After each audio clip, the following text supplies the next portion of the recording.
Y cuando uno examina las condiciones en las que se fue Perón, resulta claro que Perón no tiene ninguna gana en volver.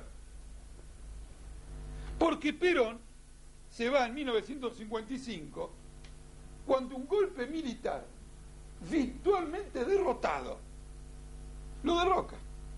El golpe militar que tiró abajo a Perón no fue un golpe triunfante, fue un golpe derrotado. La masa popular apoyaba al gobierno peronista y el ejército había logrado aislar el levantamiento militar en Córdoba y estaba en condiciones de aniquilarlo. Por eso Perón se va a ir de la Argentina, no por culpa de un golpe militar, sino tomando como pretexto un golpe militar, que no es lo mismo. Por ejemplo, Salvador Allende en Chile no dejó el gobierno tomando como pretexto el golpe de Pinochet, sino porque el golpe de Pinochet derrocó al gobierno de Salvador Allende y mató a Salvador Allende. ¿Está claro o no?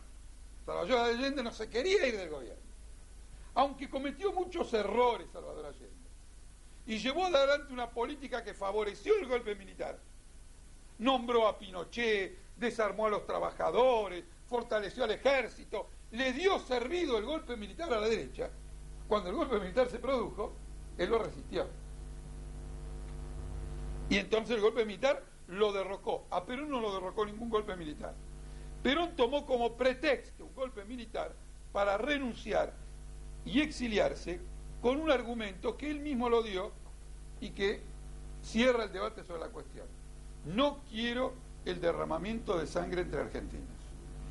Es decir, si movilizo al pueblo para impedir este golpe militar y para impedir otros golpes militares que se van a producir si fracasa este, vamos a una suerte de guerra civil donde triunfe quien triunfe, va a acabar con su adversario. Va a haber una suerte de guerra civil. Pero en general no hay que temerlo a la guerra civil, sino que lo que hay que temer, porque la guerra civil es como un parto, uno no le puede temer ni auspiciarlo, es un fenómeno que emerge de las contradicciones de un país. Entonces, así como un médico no trata de evitar un parto, sino que la ciencia médica procura encontrar todos los medios para hacerlo menos traumático, menos doloroso y que no provoque, como provocaba en el pasado, la muerte de la madre del chico, cuando se anuncia una guerra civil, hay que tratar de que el bando de la clase obrera se encuentre tan unido, tan fortalecido y tan claro que de un golpe liquide la guerra civil. Cuanto más dividida está la clase obrera, menos claro tiene sus objetivos, naturalmente que va a una guerra civil larga, desangrada, etcétera, como esta guerra civil infame que está ocurriendo en Albania, en Yugoslavia, en todos esos países, donde nadie sabe lo que quiere, y naturalmente cuando nadie sabe lo que quiere todo el mundo se mata sin miramiento. Entonces Perón lo que hace es desarmar a los trabajadores, hacerles confiar en que él puede conducir la victoria contra el golpe militar, mientras en realidad está pactando con el alto mando peronista el abandono del país. Y los trabajadores son entregados al golpe militar por el peronismo. En realidad Perón, detrás de la frase "no quiero derramamiento de sangre", lo que no quería era la victoria de los trabajadores, porque aún en septiembre de 1955 la relación de fuerzas era más favorable a la clase obrera que a la propia reacción. Entonces, como no quería una victoria de los trabajadores, se dio ante el golpe militar. Cualquier estudio que ustedes hagan les va a probar que el levantamiento militar del general Lonardi en Córdoba estaba derrotado, pero no por las masas obreras, sino incluso por el ejército argentino, que en aquella época todavía tenía un alto mando peronista. Ante las contradicciones que se vivían, ante la necesidad de aplicar programas de ajuste contra los trabajadores, enfrentar huelgas, choques, críticas del imperialismo, etcétera, Perón se va de la Argentina y entrega el país a un golpe militar. Por eso no se puede aceptar tan fácilmente de que Perón trató de evitar una guerra civil, porque la consecuencia de la victoria de la derecha, la consecuencia de la victoria de los golpistas, La consecuencia de la victoria del imperialismo norteamericano, ¿cuál fue? En 1956, la masacre de José León Suárez contra trabajadores peronistas, que ustedes pueden leer en un libro que se llama Operación Masacre de Rodolfo Walsh, o también en una película que se llama Operación Masacre, basada en Rodolfo Walsh. La aplicación por Frondizi, el presidente que viene después del golpe militar, del plan Conintes, que es un plan de militarización de la clase obrera. ¿Qué quiere decir un plan de militarización de la clase obrera? Quiere decir que cada vez que un obrero hacía huelga, el presidente de la República tenía derecho a colocarlos, a los soldados, bajo el estatus de soldado, a colocar a los trabajadores bajo el estatus de soldado. El trabajador dejaba de ser un trabajador y pasaba a ser un soldado. Por lo tanto, él tenía que trabajar acatando la orden del alto mando militar como si fuera una guerra contra no sé quién, que tiene que acatar. Entonces, por ejemplo, a fines del año 58, una huelga petrolera, y al lado de cada obrero había un soldado en Mendoza, vigilando que el soldado trabajara.